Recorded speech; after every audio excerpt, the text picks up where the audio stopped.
¿Qué tal, hermanos? Bendiciones para cada uno de ustedes. Nuevamente, aquí el reverendísimo Spencer Garnica dando saludos, paz para cada uno de ustedes. Ayer iniciamos hablando sobre un tema, bendiciones espirituales en Cristo, y basamos nuestra primera reflexión en Efesios del 1 al 3 capítulo 1 y del verso 3 al 14. Hablamos de las bendiciones del Padre, dimos una breve explicación y les prometí que hoy íbamos a hablar de las bendiciones del Hijo, que baja ahí mismo del capítulo 1 al del verso 7 al 12. Ahora, hermanos, recuerden entonces que el Señor nos da su bendición, el Hijo nos da su bendición. Nos ha redimido, según el verso 7, donde dice, en quien tenemos que redención por su sangre. Al dar su vida en la cruz, Jesús por nosotros, Cristo, ¿qué hizo? Nos compró de la esclavitud del pecado. Tenemos una redención presente en que Él nos ha librado. ¿Quién nos ha librado?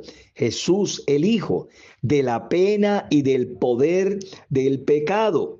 Tendremos entonces una redención futura, según el verso 14, donde dice que es las aras de nuestra herencia, hasta la redención de la posesión adquirida para alabanza de su gloria.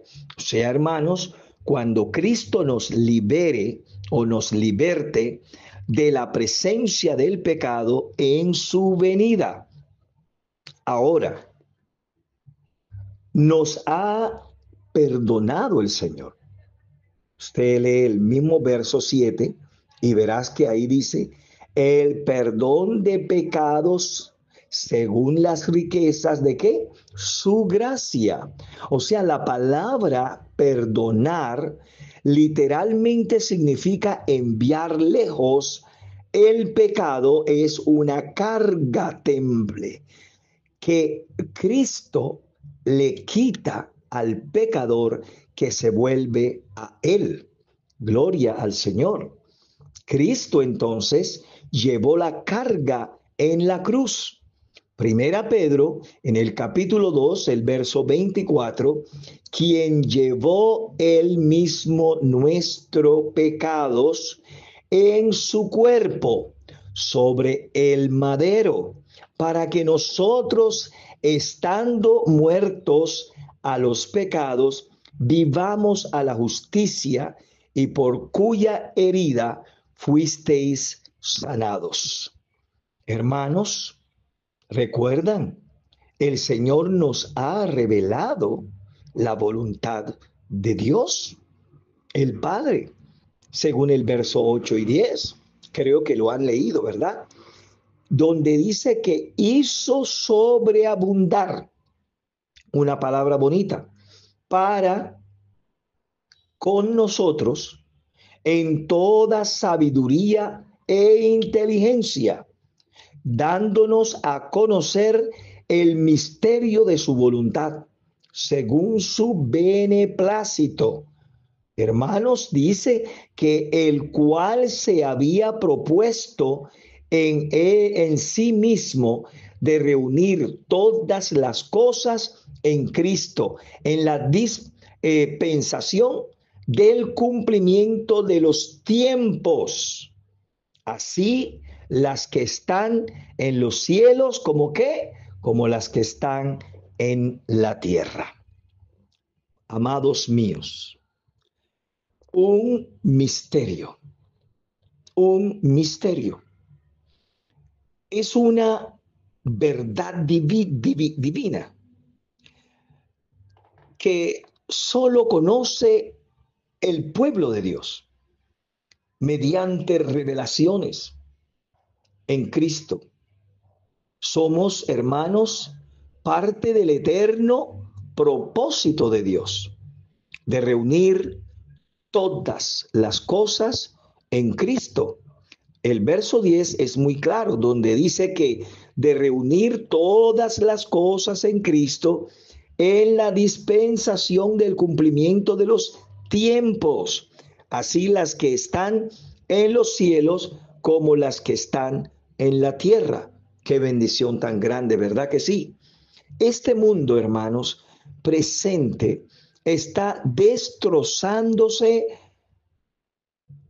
con guerra, contiendas y pecados, pero un día Dios introducirá una nueva creación con todas las cosas unidas en Cristo. Usted sabía que hay muchas cosas que podían mejorar en nuestra vida, pero tú entenderás que la guerra más grande que existe es entre religiones, entre hermanos en Cristo, aún dentro de la misma creencia. Hay tanta guerra, ¿verdad? Hay tanta.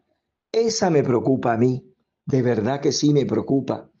¿Cómo es posible que tú y yo creemos en el mismo Dios, hacemos todo? Bueno, todo no. Yo creo en la Eucaristía, yo creo en la Virgen María, posiblemente usted no, o crees a tu manera, o crees que yo creo que la adoro, cuando no la adoro, la honro, porque es la madre de mi Señor. Y creo que eso es lo correcto, pero tú no lo crees. Y eso hace guerra entre nosotros, una división entre nosotros. Aparte de todo esto que está pasando en el mundo, pelea, guerra, máquinas pesadas, etcétera. Dios no solamente nos ha dado una herencia en Cristo, hermanos. Recuerda lo que dice Primera Pedro en el capítulo 1, 3 al 4. Dice clarito, bendito el Dios y Padre de nuestro Señor Jesucristo, que según su grande misericordia nos hizo renacer para una esperanza viva. Hermanos, ¿por qué? ¿Por qué esto? Mira, eso fue por la resurrección de Jesucristo de los muertos para una herencia incorruptible, hermanos, incontaminada e inaccesible, reservada, hermanos, en los cielos para nosotros. Bendito sea Dios. Y quiero hablarles sobre la bendición del Espíritu Santo. Y esto, miremos el mismo libro en el capítulo 13 y 14, donde dice, en él también vosotros, habiendo oído la palabra de verdad, el evangelio de vuestra salvación, y habiendo creído en él, fuisteis sellados con el Espíritu Santo de la promesa. Hermanos, ahí está la bendición del Espíritu Santo, la bendición de la promesa. Este importante versículo, hermanos, bosqueja el camino de la salvación.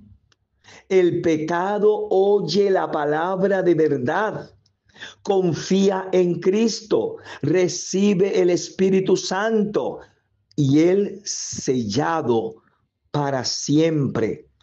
Habiendo creído entonces en él, también se podría traducir como cuando creíste en él, porque él, el Espíritu, entra en el corazón en el instante en que el pecador confía en Cristo. Este sello quiere decir que Dios nos posee y nos guardará y nadie puede romper el sello de Dios.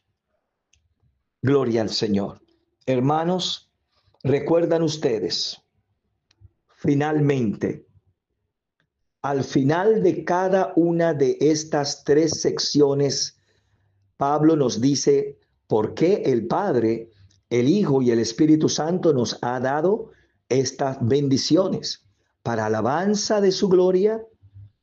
La salvación es por la gracia de Dios y para la gloria de Dios. Dios no tiene que salvar a nadie. Cuando salva al pecador, lo hace para su gloria. Amén. Que Dios siga bendiciendo sus vidas. Un abrazo y sigue compartiendo con otras personas. Paz y bien. Gracias, Señor. Gracias, Jesús, por tu misericordia. Oh, bendito eres, Señor. Gracias por escucharme, Señor.